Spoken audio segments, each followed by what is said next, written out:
ખરી જીત ખુદથી લડવામાં છે. જિંદગીમાં લોકો અવારનવાર બીજાને હરાવવામાં લાગેલા હોય છે. પાડોશી કરતાં સારી નોકરી જોઈતી હોય, સગા સંબંધીઓ કરતાં સારું ઘર, સોશિયલ મીડિયા પર વધુ લાઇક્સ, વધુ ફોલોવર્સ. પણ આ બધી બહારની વસ્તુઓ છે. સાચી જીત તો ત્યારે થાય છે જ્યારે તમે ખુદને હરાવો છો.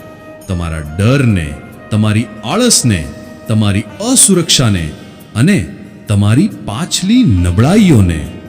દરેક માણસની અંદર એક યુદ્ધ ચાલતું હોય છે. સાચા અને ખોટા વચ્ચે, મહેનત અને ટાળમટોળ વચ્ચે, આશા અને હાર માની લેવા વચ્ચે. અને જે આ યુદ્ધમાં ખુદથી જીતી જાય છે તે જ સાચો વિજેતા બને છે.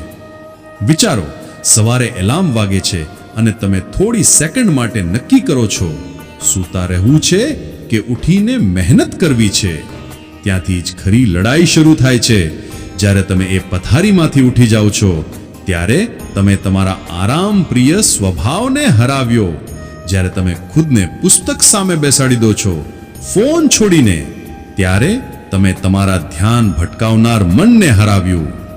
અવારનવાર લોકો વિચારે છે કે પ્રેરણા ક્યાંક બહારથી આવશે, કોઈ મોટિવેશનલ વિડીયો જોશે ત્યારે ઉઠશે.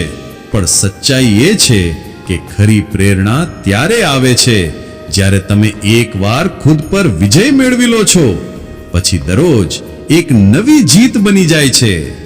ખુદને હરાવવું સહેલું નથી હોતું, કારણ કે તમે જ તમારી સૌથી મોટી પડકાર છો. તમારા બહાના, તમારો ડર, તમારો ગુસ્સો, આ બધું તમારા જ બનાવેલા દુશ્મન છે. પણ જો તમે રોજ થોડું થોડું તેમને હરાવવા લાગો તો એક દિવસ તે પણ તમારા ગુલામ બની જશે.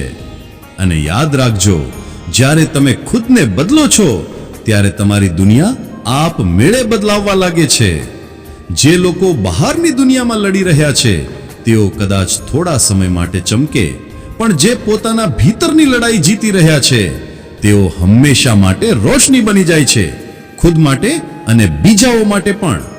તો આગલી વખતે જ્યારે તમારી સામે વિકલ્પ હોય, સહેલો રસ્તો કે કઠિન મહેનતનો, તો કઠિન રસ્તો પસંદ કરજો, કારણ કે એ જ રસ્તો તમને તમારા સૌથી શ્રેષ્ઠ સ્વરૂપ સુધી લઈ જશે. દરરોજ ખુદને હરાવતા શીખો. આ જ ખરી સફળતા છે. બાકી બધું માત્ર અવાજ છે.